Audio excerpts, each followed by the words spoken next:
Haleluya, puji nama Tuhan, salam sejahtera di dalam kasih kita, Tuhan Yesus Kristus, Tuhan baik bagi kita semua. Kita boleh ada sampai saat ini dan kita akan kembali bersekutu dengan firman Tuhan, semua karena anugerah Tuhan. Kita pergunakan setiap kesempatan yang ada untuk menikmati berkat-berkat Tuhan di dalam setiap kebenaran firman Tuhan. Dan firman Tuhan pada saat ini saya beri tema bijaksana atau bodoh. Kita lihat Amsal 14 ayat 33, demikian firman Tuhan. Hikmat tinggal di dalam hati orang yang berpengertian, tetapi tidak dikenal di dalam hati orang bebal. Dalam salinan versi mudah dibaca, dikatakan orang bijak selalu memikirkan hal-hal yang bijaksana, tetapi orang bodoh tidak mengetahui hikmat. Kalau kita melihat dari ayat ini, kita menemukan perbedaan antara orang bijaksana dan orang bodoh menurut firman Allah. Perbedaan orang bijaksana dan orang bodoh. Orang bijaksana atau yang dikatakan orang berpengertian selalu memikirkan hal-hal yang bijaksana. Kalau kita melihat di dalam ayat firman Allah. Orang yang bijaksana, orang yang berpengertian selalu memikirkan hal-hal yang bijaksana. Artinya ada beberapa kita lihat. Yang pertama, memikirkan segala sesuatu yang berkenan di hadapan Tuhan dan yang memuliakan Tuhan. Di dalam Filipi 4 ayat 8, firman Tuhan bilang seperti ini, jadi akhirnya saudara-saudara, semua yang benar, semua yang mulia, semua yang adil, semua yang suci, semua yang manis, semua yang sedap didengar, semua yang disebut kebajikan dan patut dipuji, pikirkanlah semuanya itu. Kita lihat nasihat Paulus kepada jemaat yang ada di Filipi. Supaya apa? Segala sesuatu yang baik, segala sesuatu yang berkenan di hadapan Tuhan, itulah yang harus dipikirkan oleh setiap orang percaya. Dan apa yang dikatakan oleh firman Tuhan, ini benar. Orang yang bijaksana, orang yang berpengertian, pasti memikirkan hal-hal yang bijaksana. Atau segala sesuatu yang firman Tuhan katakan manis didengar, yang berkenan kepada Tuhan. Dengan demikian, kalau kita lihat di sini, orang yang bijaksana pasti akan selalu bertindak dengan hati-hati dan cermat. Kalau yang ada di dalam pikirannya segala sesuatu yang berkenan di hadapan Tuhan, yang dipikirkannya adalah sesuatu yang manis, yang sedap didengar, dengan demikian mereka akan selalu bertindak dengan hati-hati. Bertindak dengan cermat, baik dalam perkataan dan dalam perbuatan. Jangan sampai perkataan dan tindakan menjadi berdosa di hadapan Tuhan. Orang yang bijaksana akan berusaha untuk menghindari. Jangan sampai ada perkataan-perkataan yang tidak menyenangkan hati Tuhan. Ada tindakan-tindakan yang akan menyakiti hati Tuhan. Itu yang akan dilakukan oleh orang yang bijaksana. Dan yang kedua kita lihat, mereka akan melakukan firman Tuhan yang memberi kemenangan. Karena firman Tuhan itu adalah kekuatan yang memberi kemenangan. Hanya orang bijaksana yang mampu melakukan firman Allah. Hanya orang bijaksana yang akan taat kepada firman Allah. Kita lihat Matius 7 ayat 24 sampai ayat 25. Setiap orang yang mendengar perkataanku dan melakukannya, ia sama dengan orang yang bijaksana, yang mendirikan rumahnya di atas batu. Ayat 25, kemudian turunlah hujan dan datanglah banjir, lalu angin melanda rumah itu. Tetapi rumah itu tidak rubuh sebab didirikan di atas batu. Jadi hanya orang yang bijaksana yang akan melakukan setiap kebenaran firman Tuhan. Dan dengan melakukan firman Allah, di sana dikatakan mereka akan kuat, apapun yang datang menghantam, apapun yang datang menghampiri setiap orang-orang yang bijaksana. Mungkin itu masalah, persoalan. Mereka tahu bagaimana cara menghadapinya.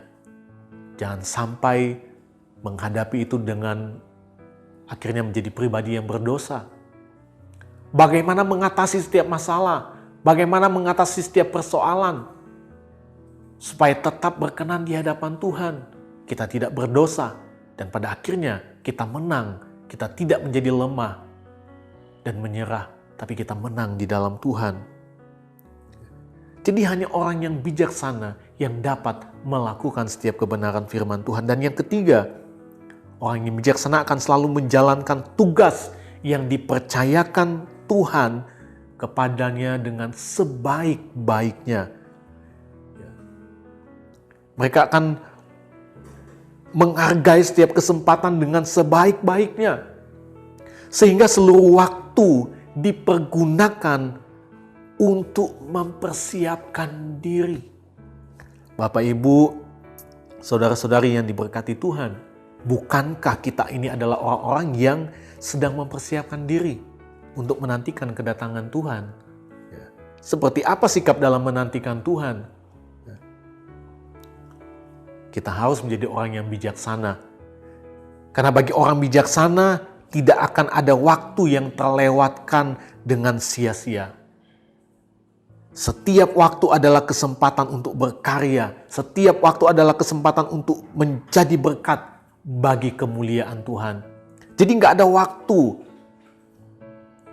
yang harus menjadi sia-sia. Setiap waktu adalah kesempatan untuk berubah, berkarya, menjadi berkat bagi Tuhan. Itu orang yang bijaksana. Sehingga ketika Tuhan datang kembali, kita nggak sia-sia dalam penantian kita. Orang bijaksana tidak akan tertinggal, tetapi dibawa oleh Tuhan masuk untuk menikmati kemuliaannya. Berbeda dengan orang bodoh atau orang bebal. Di dalam ayat 33, Amsal 14 ayat 33 dikatakan, tetapi orang bodoh atau bebal tidak mengetahui hikmat. Artinya orang bodoh tidak tertarik dengan kebijaksanaan. Mereka menolak hikmat itu. Mereka menolak untuk menjadi bijaksana. Tidak serius mempersiapkan diri, bahkan tidak mempersiapkan diri dalam menanti kedatangan Tuhan. Mereka suka menunda pekerjaan dan membiarkan waktu dan kesempatan berlalu tanpa arti. Atau waktu bagi mereka itu menjadi sia-sia. Yang mereka pikirkan hanya hawa nafsu duniawi. Apa yang membuat berdosa kepada Tuhan, itu yang ada dalam pikiran mereka. Itu yang mereka lakukan. Orang-orang yang bebal, yang menolak setiap hikmat, yang tidak mau menjadi bijaksana. Segala keinginan daging yang membinasakan, itu yang mereka pikirkan. Itu yang mereka lakukan. Di dalam Roma 8, ayat 7 sampai ayat 9. Sebab keinginan daging adalah perseteruan terhadap Allah. Karena ia tidak takluk kepada hukum Allah. Hal ini memang tidak mungkin baginya. Mereka yang hidup dalam daging tidak mungkin berkenan kepada Allah. Tetapi kamu tidak hidup dalam daging, melainkan dalam roh. Jika memang roh Allah diam di dalam kamu. Tetapi jika orang tidak memiliki roh Kristus, ia bukan milik Kristus. Jadi kita lihat, keinginan daging, hawa nafsu dunia, itu hanya membinasakan orang. Tapi sekali lagi, siapa yang suka dengan hal itu? Orang-orang yang bodoh, orang-orang yang bebal, bukan orang yang bijaksana. Dengan demikian, orang bodoh, orang bebal yang hidup menurut daging, pikiran dan perbuatan mereka akan terus-menerus dipenuhi oleh hal-hal yang bersifat kedagingan, yaitu sesuatu yang berasal dari dunia ini dan yang berdosa. Kehidupan yang terus berdosa, sehingga pada akhirnya mereka tidak bisa melihat kebenaran Tuhan yang menyelamatkan, karena tidak mungkin mereka memikirkan sesuatu yang rohani. Padahal mereka sedang sibuk oleh pekerjaan lain, oleh keinginan-keinginan duniawi, sesuatu yang bukan dari Tuhan. Ya, mereka nggak bisa melihat kebenaran, mereka nggak bisa menikmati keselamatan. Mereka tidak bisa menikmati anugerah Tuhan. Yang ada hanya kehancuran, malapetaka yang akan menghampiri setiap orang bodoh atau orang bebal Di dalam Matius 7 ayat 26 sampai ayat 27. Tetapi setiap orang yang mendengar perkataanku ini dan tidak melakukannya, ia sama dengan orang yang bodoh yang mendirikan rumahnya di atas pasir. Kemudian turunlah hujan, datanglah banjir, lalu angin melanda rumah itu sehingga rubuhlah rumah itu dan hebatlah kerusakannya. Jadi yang ada hanya apa? Kehancuran. Yang ada hanya apa? Malapetaka. Kenapa? Karena mereka bodoh, mereka bebal, mereka menolak setiap kebijaksanaan itu. Mereka menolak hikmat lewat setiap kebenaran firman Tuhan yang datang dalam kehidupan mereka. Bapak, Ibu, dan Saudara yang diberkati Tuhan, Jemaat GPD El Shaddai Magelang, setiap pendengar firman Allah menghadapi dunia yang jahat ini, kita tidak boleh menjadi orang bodoh. Kita nggak boleh menjadi orang bebal. Tetapi firman Tuhan mau jadilah orang yang bijaksana. Anak Tuhan harus menjadi bijaksana. Anak Tuhan harus berhikmat, memikirkan perkara-perkara yang ada di atas. Segala sesuatu yang baik, yang manis dengar, yang memuliakan Tuhan. Itulah yang harus ada dalam hidup kita. Segala sesuatu yang menyenangkan hati Tuhan. Puji nama Tuhan. Tuhan Yesus memberkati kita semua. Terima kasih Bapak, Ibu, Saudara-saudari yang telah mengikuti Renungan 79. Kiranya setiap renungan ini menjadi berkat bagi kita semua, memberi kekuatan, kemenangan, kita boleh berubah, berkarya bagi kemuliaan nama Tuhan. Dan bagi Bapak, Ibu, Saudara-saudari yang ingin didoakan untuk pokok doa tertentu, menceritakan kesaksian baik mujizat, kesembuhan, pemulihan masalah keluarga, dan lain-lain, dapat disalurkan melalui chat dalam WhatsApp di nomor 081327420088. Tuhan memberkati kita semua. Mari kita berdoa. Terima kasih Bapa yang baik, kami bersyukur kepadamu buat saat ini kami boleh kembali menikmati kebenaran firman Tuhan dalam Renungan 79. Kiranya setiap renungan ini menjadi kekuatan, menjadi berkat bagi kami untuk kami terus berubah, menjadi berkat bagi kemuliaan nama Tuhan. Terima kasih buat firman-Mu yang mengajar kami untuk kami hidup menjadi orang-orang yang bijaksana menghadapi hari-hari terakhir ini, dunia yang semakin jahat. Kami harus menjadi orang yang bijaksana.